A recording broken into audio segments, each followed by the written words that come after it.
In the frozen north of Russia, one criminal empire secretly moved more money than some European countries, and almost all of it traced back to a man the public rarely knew existed. His name was Vitya Murmanski, and in the Russian underworld, his shadow was often more powerful than the law itself. Vitya didn't grow up dreaming of power. He grew up watching adults freeze, factories shut down, and the police powerless during Russia's post-Soviet collapse.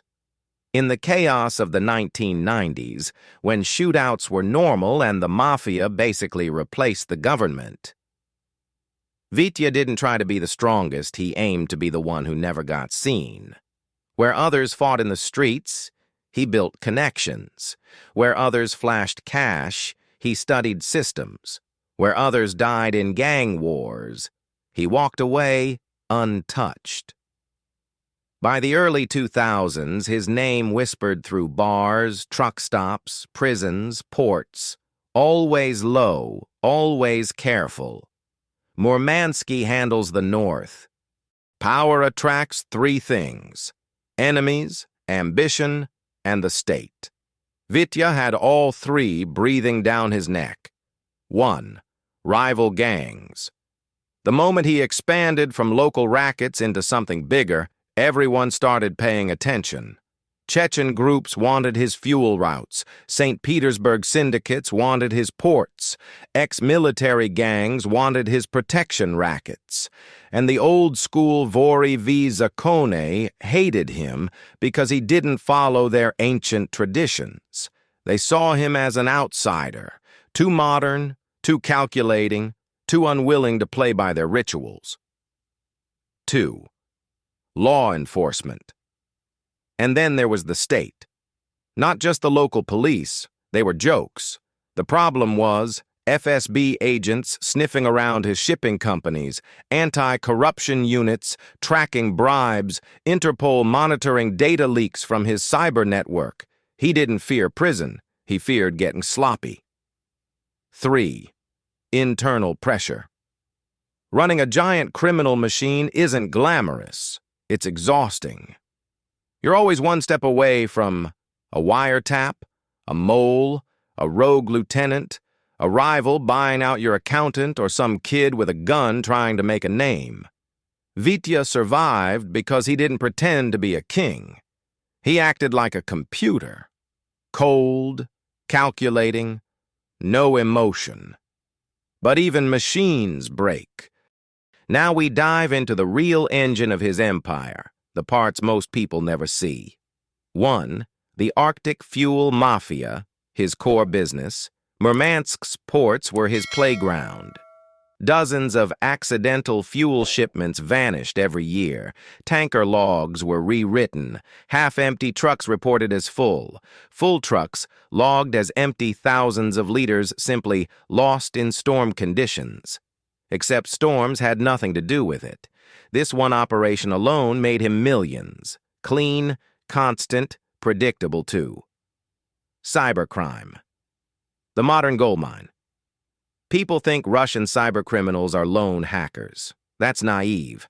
Most serious operations needed: safe houses, offline servers, forged passports, money laundering, and someone to protect them from both law enforcement and rival crews.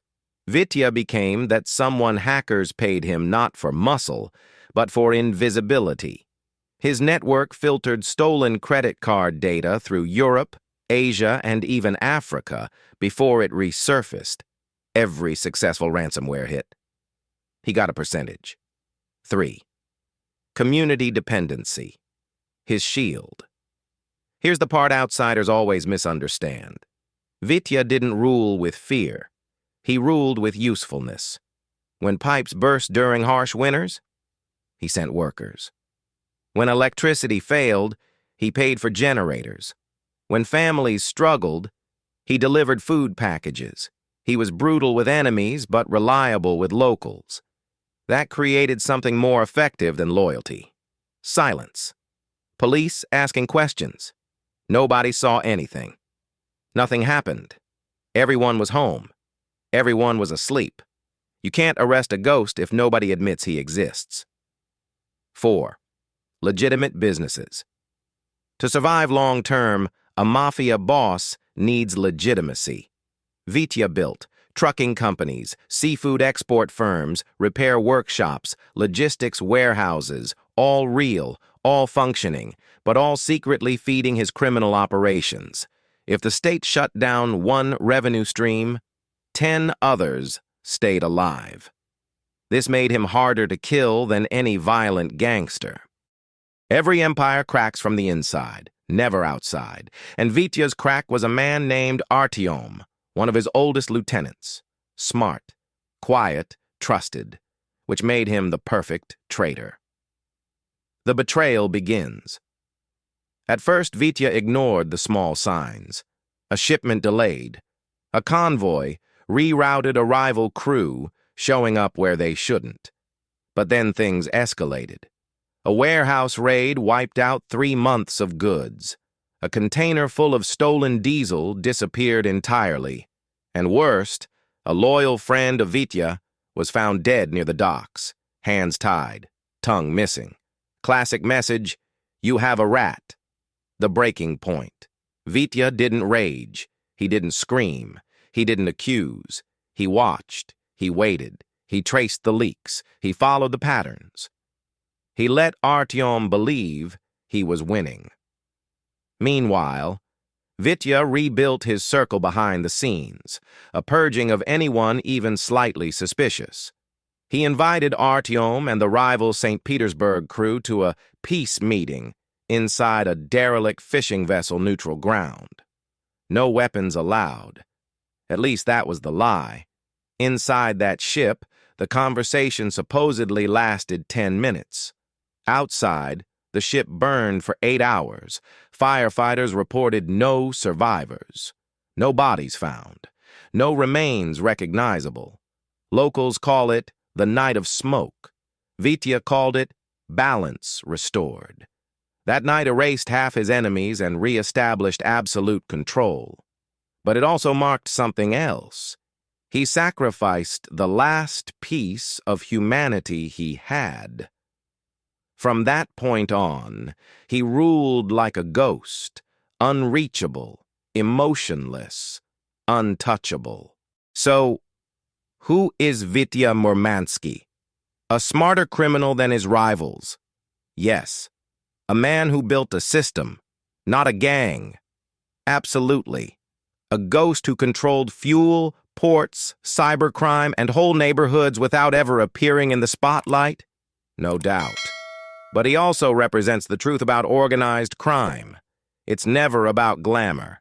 It's about pressure, suspicion, power that never feels safe, and loyalty that collapses with one bribe. Vitya built an empire, but he paid for it with his sanity, his trust, and eventually, his humanity. What do you think?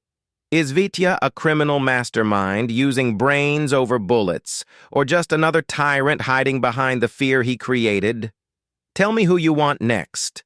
Italian mafia icons, Japanese Yakuza legends, Mexican cartel bosses, or modern cybercrime kings? I'll break their stories down with the same intensity